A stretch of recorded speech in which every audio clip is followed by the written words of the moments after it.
بله خیلی خوش درود مجدد بر شما امیرعلی جان، خوش اومدید. بالاخره من خیلی لحظه آخری رسیدم واقعا. یعنی اگه یه ثانیه زودتر مثلا اومده بودن ما امیرعلی هنوز این وسط. آخه نه این اومدم این بزنم تو گوشم بعد یهو پیچید و افتاد از دستم. الان پیچیده چیزی من دارم اینجا دیده نمیشه. شما نمیبینید. شما مگر که اینجا بگیره منو. مثلا امیدوارم خوب باشید.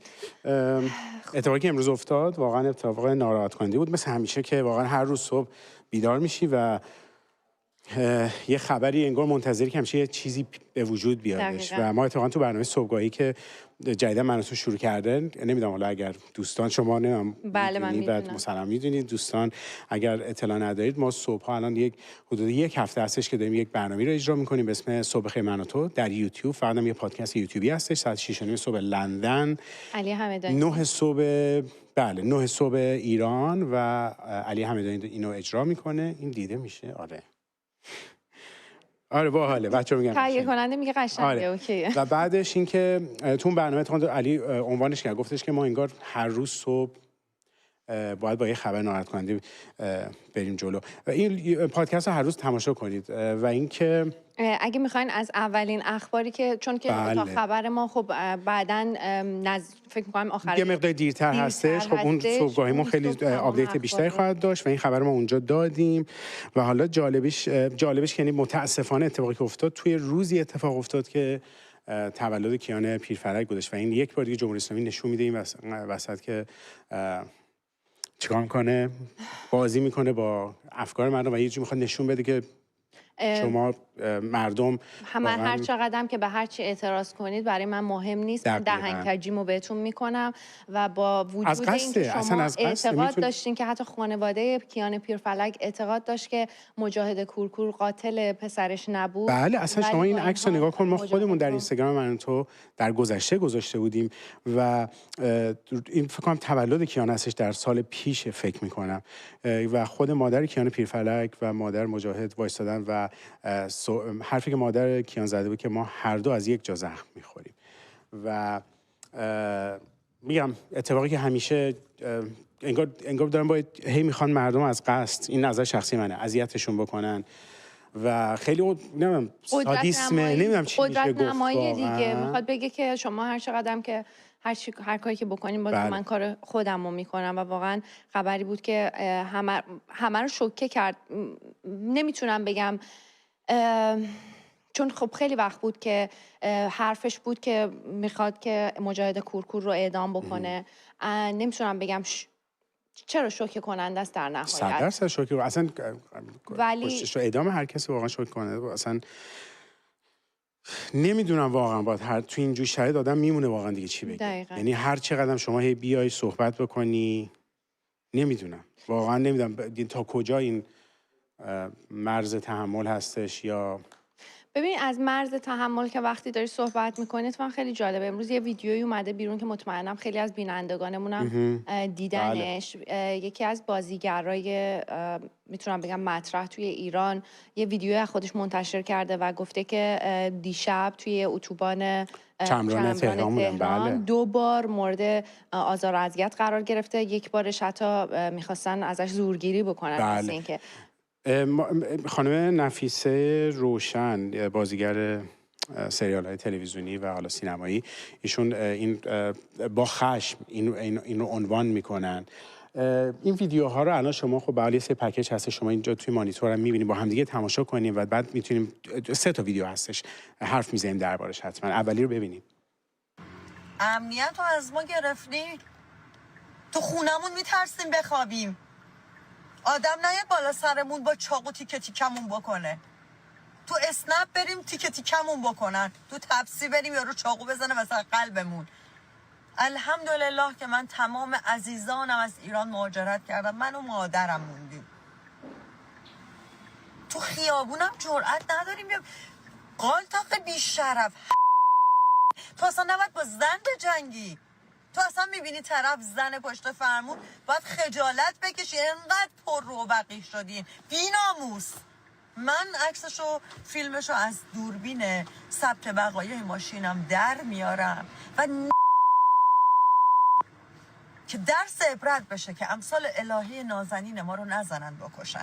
گویا برای سلبریتی ها خیلی اتفاق نیفتاده چون ساکتن، گویا خیلی ساکتن. بله این ایشون ببینید اصلا اولا این یه حادثه شخصی نیستش، این قشنگ نشون میده یک وضعیت نگران کننده جامعه است و چقدر داره نشون میده که این جامعه به چه سمتی داره میره و چقدر تعدادش که داره زیاد میشه که نگاه می‌کنی می‌بینی مثلا یه سلبریتی مجبور میشه که بیاد همچین حرفی بزنه. آره، کسی که حالا شاید مثلا خودش قبلا با عقاید و ایدئولوژی این نظام شاید موافق بوده باشه. بله مثلا ایشون قبلا مثلا چیزی که خب به هر حال مردم الان شروع کردن در صفحه‌های اجتماعی اینو دارن عنوان میکنن همیشه که الان از همین دیشب که اتفاق افتاده که به هر حال شما کسی بودی که از چهره‌های مثل قاسم سلیمانی حمایت کردی یا نمیدونم کربلا رفتی از طرف یه سری صدا و سیما نم چی و یه سری کارها انجام دادی، اینا به کنار این نشون میده که حتی افرادی که در اون راستا حرکت میکنن ببین جامعه داره به کجا میره که به قول معروف اون وخامت اوضاع جامعه اون تیغش گرفته به حتی افرادی که نزدیک شاید بودن یا یک جورهایی به خاطر کارشون پروموتر حکومت بودن و الان اونها هم دارن اینجوری نزدیک به قول معروف مردم اصلی جامعه میشن و داره میفهمه که واقعا چه یاد قبلا واسه آلودگی هوا چیزای مختلف همینو میخواستم بگم برای هممونه دیگه یه نفر فقط استفاده نمیکنه ازش. وقتی که داریم میگیم نوبت تک تکمون میرسه معنیش نمیتونی شما بگی مثلا من سلبریتی ام، ماشینم فلانه، خونم فلان جاست. آلودگی هوا که بالاخره رو تاثیر میذاره، تو خیابون که رد میشی اینطوری یه موقع اصلا ببین این بحران‌های اجتماعی داره به وجود میاد و همینطور داره واضح‌تر دیده میشه، فاصله بین موافق و مخالف داره کمتر میشه و یک جوری انگار همون آدم‌هایی که موافق بودن یک جوری داشتن تبلیغ کننده اون حکومت بودن، یه جورایی دارن انگار اونها هم دارن نزدیک میشن و اونها هم دارن خودشون سوال میکنن که اصلا چرا. بریم یک ویدیوی دیگه ببینیم باز ببینیم حتما برمیگردیم دربارش صحبت میکنیم. مردی که وای میسی وسط اتوبان چمران با یه مش مسافر الهه رو کشتین، زنای مملکت رو دارین میکشی یکی میکنم چون این دوربین ثبت وقایع من چهره حرومزادت رو نگه داشته. میدم دست پلیس ببینم چه گویی میخوای بخوری. کثافت مرد شو. متاسفانه میگم یعنی یه چیزی که ما این حرفا رو خسته شدیم از این مملکت، خسته شدیم از این گهدونی، خسته شدیم. من خسته شدم. برای کار باید باج بدی، برای سینما باید باج بدی، وسط اتوبان چمران وای میستی پیاده میشی منو تهدید میکنی. ببین ایشون هم ببین داره یعنی چیزی میگه خسته شدم، یعنی ببین کسی که دقیقا همین داری میگی. خیلی ها هستن که الان دارن باورهای قدیمی خودشون رو به خاطر بحران‌هایی که هر روز داره تو جامعه عمیق‌تر میشه بازبینی میکنن و بازنگری میکنن و به خودشون میگن که آیا این راهی که من رفتم تا اینجا اصلا درست بوده؟ این چیزی که من ازش حمایت میکردم قابل حمایت بوده آیا یا نه؟ بله و این نشانه به قول معروف فرسایش مشروعیت حکومتی قشنگ داره نشون میده که داره به چه سمتی میره و هر روز داره بحرانی‌تر میشه. یه ویدیو آخر دیگه است، من بازم میگم این ویدیوهایی که ما داریم الان پخش میکنیم میبینید صدای بوق گذاشته شده روش و اینا همش به خاطر حرفایی هستش که داخلش استفاده میشه. خب ما واقعا بله خشمشون هستش و ما خب نمیتونیم مثلا پخشش کنیم، ولی این ویدیو آخر رو هم نگاه کنید و برگردیم تا اینو کلا جمع کنیم قضیه رو. بچه من رسیدم خونه، خیلی ممنونم از پیغاماتون، ولی من شاید دفعه دوم سوم دارم تو خیابون خفت میشم. خب البته اینو پلیس 110 میدونه و هی سعی کردیم آبروداری کنیم ولی دیگه آبروداری نمیکنم. وسط اتوبان چمران میبینی یه زن پشت ما یه ماشین شاسی بلنده، خودت پشت پرایدی داری میسوزی داری میمیری. خب بدبختی این ماشین 200 تومن بوده من خریدم. الان اگه 5 میلیارده به من چه ربطی داره؟ برو یقه دولت رو بگیر. منو خفت میکنی؟ کثافت آشغال با اون چشای ورقلمبیده خمارت. من عکس تو امشب الان دارم میرم دوربین رو چک کنم. من عکس تو میذارم که زنت و مادرت خجالت بکشن از تو تا با یه زن دیگه این کارو نکنی. مثل که دست کم گرفت. بس که سکوت ما دیگه دلیل بر حماقتمونه. نه ببین چیزی که ایشون داره میگه به هر حال رفته، هنوز این موضوع ادامه داره براش و اینکه خب داره، من استوریای ایشون رو چک کردم، خب نوشته که پلیس دیگه انقدر موضوع بزرگ شده که پلیس سرده اومده، همه دارن کمکش میکنن. ولی یک چیزی که هستش، ایشون خیلی هم داره سوال میکنه همکاران خودش و سلبریتی های دیگر رو، میگه آیا واقعا برای شما دیگه اتفاق نیفتاد؟ در صورتی که برای خیلی از سلبریتی های دیگه اتفاق افتاد و خیلی شاید در سکوت خبری رفتن. خودش داره میگه من قبلا هم برام اتفاق افتاده ولی اصلا حرف نزده بودم. دقیقاً. و ببین این موضوع زمانی بزرگتر شده برای ایشون هم حتی که دو روز پیش چند روز پیش از خبر الهه اومدش و خب این بیشتر چیز شده که آقا واقعا دیگه وجود نداره اون امنیتی که باید میده بوده یا قبلا داشتیم، حتی اینقدر هم که بوده. و خب اینا همش تاثیرگذاره دیگه در جامعه. دقیقاً وقتی که یه بحران توی جامعه فراگیر میشه، افراد یه جامعه خودشون رو بی‌پناه پیدا میکنن، حس میکنن که بی‌پناه هم و دستشون دیگه به جای بند نیست. اونجاست که صداشون فکر میکنم در میاد که داد بزنن، شاید یک نفری به و میگم دیگه. و این که حالا میگم افراد سلبریتی هم دارن به این سمت میان، افرادی که خودشون پروموتر بودن و به نوعی در راستای سیاست‌های حکومت میرفتن جلو، اونها هم الان دارن نزدیکتر میشن به مردم اصلی جامعه. خب این خودش واقعا نشون میده که در چه بحرانی وجود داریم و هر روز داره این قضیه بدتر میشه. و ببین وقتی که ما داریم نگاه می‌کنیم می‌بینیم ایران خودش الان جامعه ایران به خاطر همین بحران‌ها داره یه جورایی از هم فرو میپاشه، قشنگ میتونم بگم. بعد مثلا نگاه می‌کنیم می‌بینیم که توجه حکومت به یه چیزاییه که واقعا دغدغه مردم نیست. مثلا الان این فستیوال فرهنگی روسیه توی ایران شروع شده. فرهنگ روسیه رو میخوان در موردش توی ایران صحبت بکنن، به مردم بشناسونن که فرهنگ و هنر روسی چه جوریه، نمیدونم کلا روابطشون رو با روسیه به یه شکل دیگه ادامه بدن. توضیح میدی برامون راجبش؟ ببین خب این فستیوالی که الان شروع شده به حال یه چیزی بوده که در راستای به قول معروف قراره که فرهنگ و هنر روسیه باشه و یه تقابلی باشه بین ایران و روسیه. و از اون ورم خب من مثلا دیدم که خود ایرانی ها دارن میگن که ما قراره که با روس ها شروع کنیم صحبت کردن، نمیدونم قراره که بیشتر تعامل داشته باشیم، قراره بیشتر بتونیم با هم دیگه فیلم بسازیم، کارهای فرهنگی کنیم. ولی این چیزی که برای من خیلی جالب تر میشه این وسط که میگم ما بارها شده توی این برنامه‌های گذشته‌مون اومدیم در این مورد صحبت زیاد کردیم که تعداد افرادی که ولاگر هستن از روسیه و حتی از کشورهای دیگه داره در داخل ایران زیاد میشه و اینها مسلما خب میان کارهایی رو انجام میدن. بعد شما خارجی باشی نمیتونی اون چیزی که دوست داری هم انجام بدی، مسلما یه سری آدم دارن شما رو چک میکنن. و خب امیرعلی تازه وقتی هم که میان دارن مثلا ایران رو پروموت میکنن، تبلیغ میکنن، میان یه چهره غیر واقعی از ایران دقیقاً رو مثلا میگم همین مثلا جاهایی میره که واقعا فقط افراد خاصی بهش به حال افراد طبقه بالای جامعه و افرادی که حالا به حال یک سری شاهزاده‌بندها دارن اونها بهش دسترسی دارن یا ازش استفاده میکنن. ولی خب این در یک چارچوب ماده به اصطلاح مشارکت جامعه راهبردیه که قراره بیان بگن آقا ما خیلی با هم دوستیم ولی ما هممون میدونیم آقا روسیه در نهایت میخواد استفاده خودشو بکنه، مثلا از کشوری که بحران زده است مثل ایران الان داره استفاده داره به هر حال داره یک این وسط میتونه شما چه میدونم میتونن با هم این یک کاوری باشه در اصل که زیرش پشتش یه عالم اتفاق دیگه داره میفته. ولی میخوام بگم ببین ما داریم از طریق فرهنگ داریم یک سری کارها انجام آخه بعد میدونی من سوالم اینجاست چیه؟ جمهوری اسلامی این همه هی زد تو سر ما، هی گفت فرهنگ غربی و نیاریم، فرهنگ غربی سازی نشه کشور فلان بهمان. ولی از اون ور خب اگه فرهنگ غربی اوکی نیست ولی فرهنگ یه جای دیگه که شما حالا مثلا باش خوبین اوکی اگه بیاد تو ایران. آره دیگه مدل اسلامی کردنش دیگه. مثلا خب ببین این فستیوال داره اجرا میشه، از دیشب داره انجام میشه، در تهران و اصفهان هستش. و این خانم ولاگری که خب من دنبالش میکنم، ایشون خب برای خیلی سعی میکنه، خیلی هم قشنگ فارسی حرف میزنه، پروموت کنه این قضیه رو. و خب داره میگه که در تهران ما داریم شروع میکنیم، بیاید در اصفهان ما قراره با هم دیگه همه باشیم.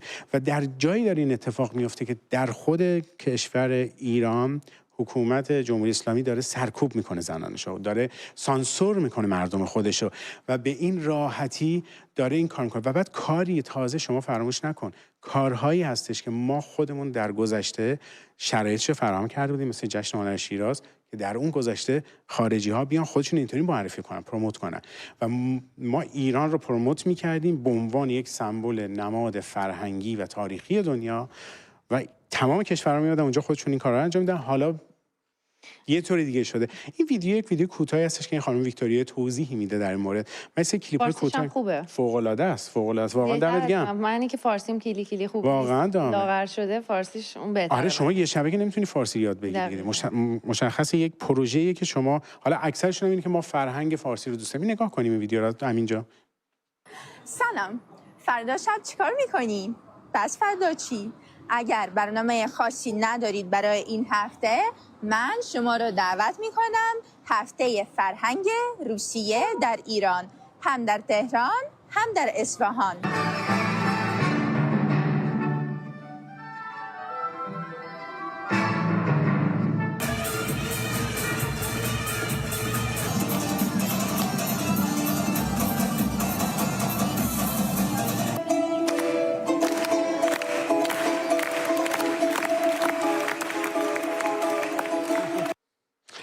ببین یه چیزی میخوام بگم. ببین اگه مثلا اگه ما الان وضعیت ایران یک وضعیت نرمالی داشت، آدم باید از برگزاری همچین استقبال میکرد. چقدر قشنگ، چقدر جالب، چقدر خوب که ما با کشورهای دیگه داریم. یعنی که اصلا خودت همچین فستیوالی به راه مینداختی و بقیه رو دعوت میکردی. ولی وقتی که میدونی که پشت قضیه چیه، وقتی میدونی که خب اینا همش در راستای اون زد و بنداییه که خب حالا چی بهش میگن، یارکشیاییه که توی دنیا داره انجام میشه و در نهایت این شاید چی میگن نوک کوه یخ باشه که ته زیر بقیهش زیر آبه و ما بقیهش رو نمیبینیم. این میتونست چیز خوبی باشه در صورتی که ما مثلا نمیدونستیم که روسیه در گذشته همیشه تاریخچش با ایران همچین چیز میدونم. حالا اینا رو داشته باشه. شما نگاه کن این رویداد داره زمانی اتفاق میفته که در داخل خود کشور ایران داره صنایع دستیش، هنرهای دستی ایران هیچ حمایتی نمیشه، ولی از این ور شما به هر حال هم بودجه به حال پولی ریخته میشه این واسه همچین مراسمی برگزار میکنی و داری اینو برای یک کشور دیگه برگزار میکنی و داری این شرایط رو فراهم میکنی. یعنی حتی اگه اون کشورم به حال اسپانسر داشته باشه، پول بدن هر چی، و شما داری شرایط رو براشون فراهم میکنی. و یه چیزی جالب دیگه، در یک کنفرانس خبری که بوده این دیشب، سید علی صالحی در نشست خبری وزرای فرهنگ روسیه ایران، ایشون میان صحبت میکنن که ما باید مد و لباس اولویت مهم گسترش روابط فرهنگی بین دو کشور باشه. چادر میخوان بهشون صادر کنن؟ نه ولی آخه من اینو همین و اینکه میگن تاکید میکنن ما باید در پروژه های سینمایی با همدیگه بیشتر تعامل داشته باشیم و در این زمانیه. سوالم اینه که وقتی میگه غربی سازی نکنیم روسی سازی بکنیم اوکیه؟ من فکر کنم این زمانی الان کلا اینا فقط مشکلشون با فرهنگ خود ایرانیه.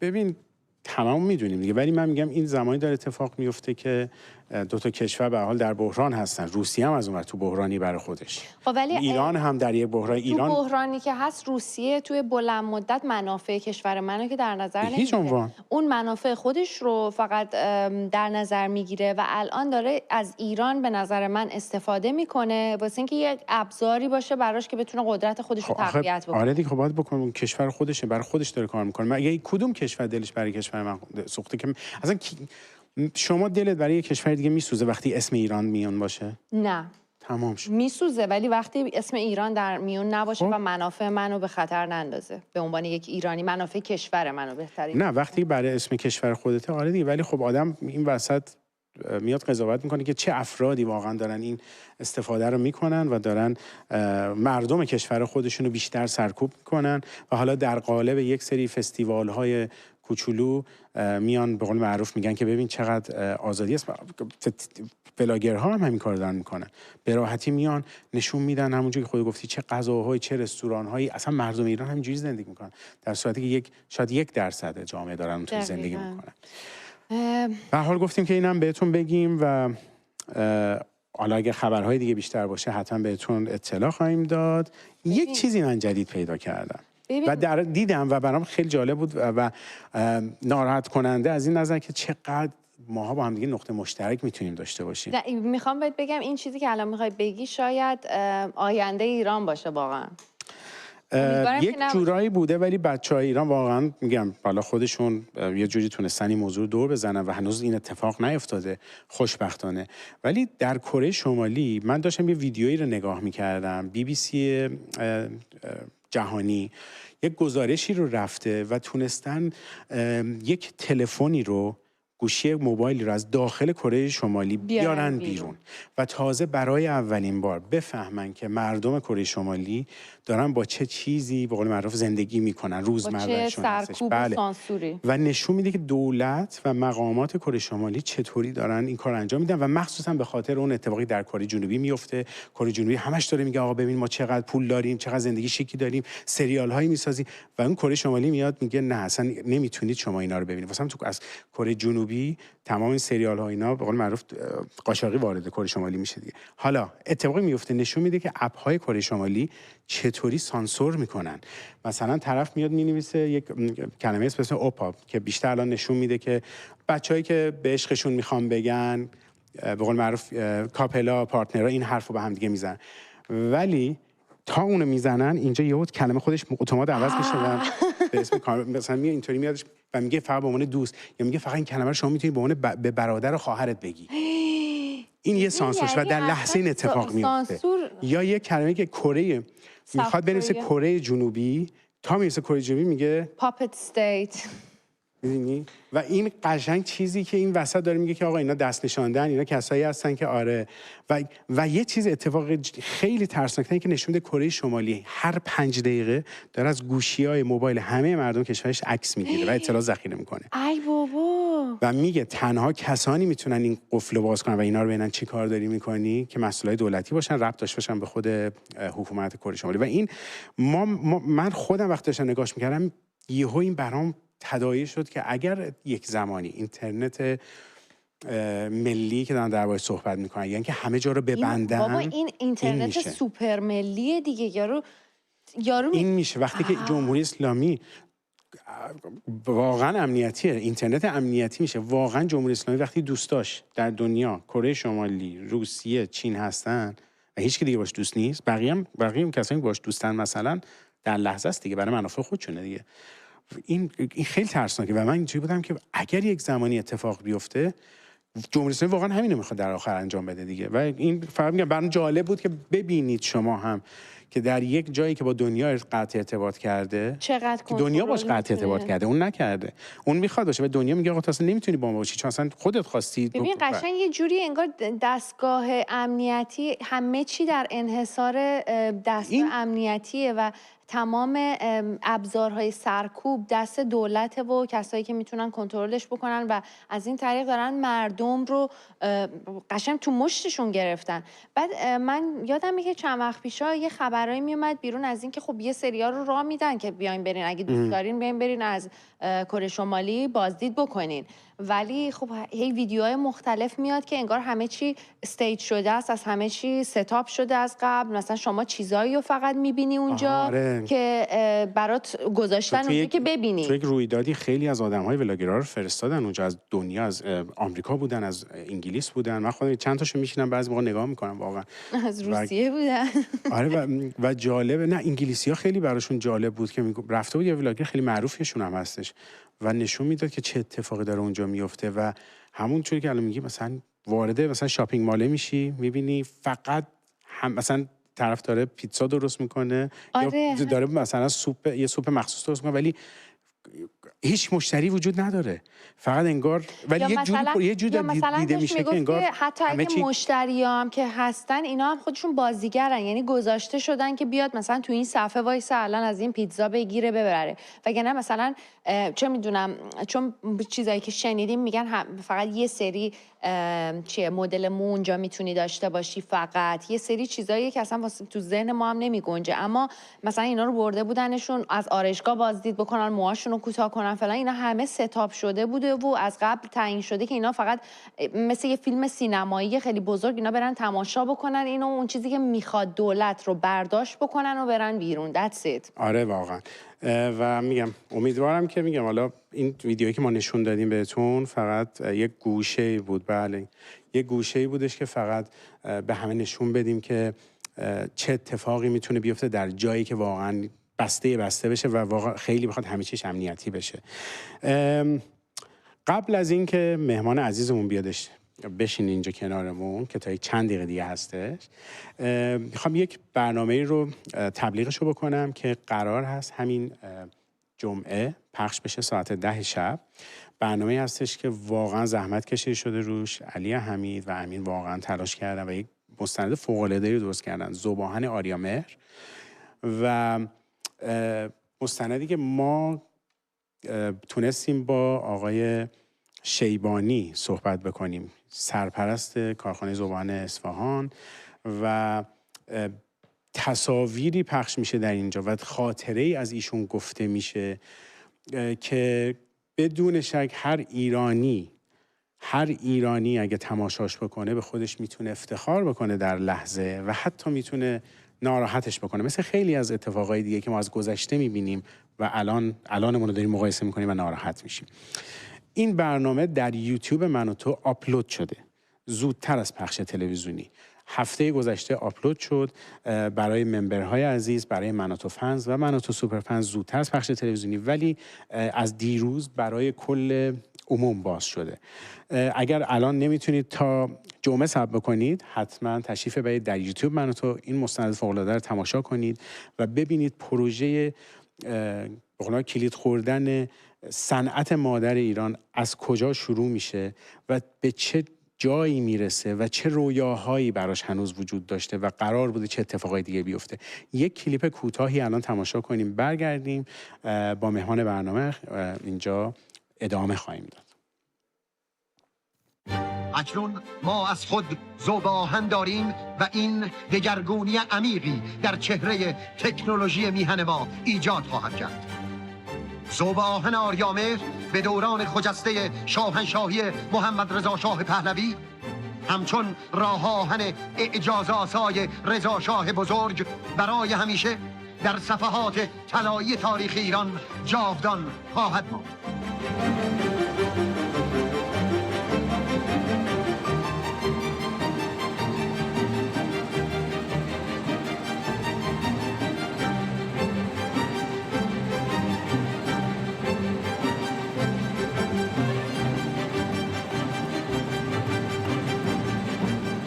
دوراندیشی و کیاست شهریار متفکر و بیدار دل درآمد نفت طلای سیاه ایران را به جلوه خون در شریانهای اقتصاد و طرحهای عظیم سازندگی ملی به حرکت در می‌آورند. ذوباهن آریامهر دستاوردهای شخص شاهنشاه آریامهر خدمت بزرگی کردن، بسیار بزرگ. اون حمایت اگر نبود اصلا امکانی که به وجود بیاد نبود. دورنمای صنعتی امروز ایران با خورشیدهای تابان ذوباهن روشن می شود.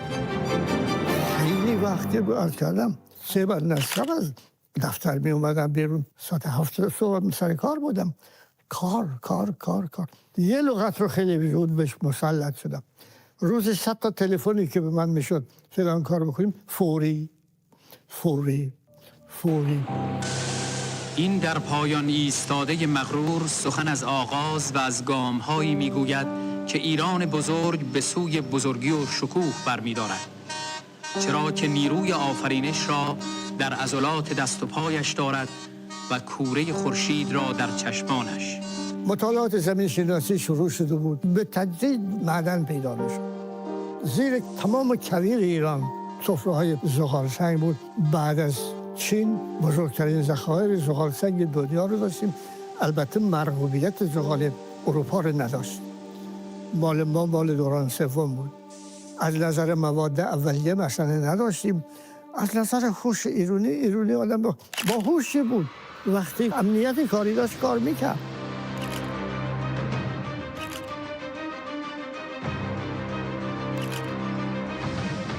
یه مملکتی شروع کرده بود یه کاری رو. تازه شاهنشاه دیده بودن خب در صنایع فولاد 200 سال 300 سال از دنیا عقبیم، ولی این اگر شروع کنیم دیگه عقب نخواهیم بود، با دنیا جلو میریم.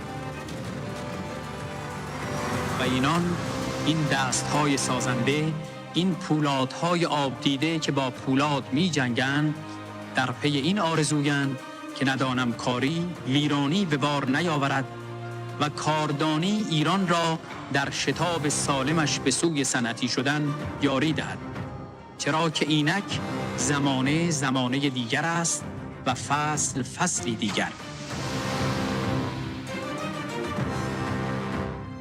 یکی از خواهرزاده های من بهم میگو که به هر حال بعد از 10-15 سال مردم یادشون خواهد رفت که شما چه زحمتی کشیدید، ولی بعد از شما آدمایی اومدن سرکار که حالا مردم شما رو فراموش نخواهند کرد.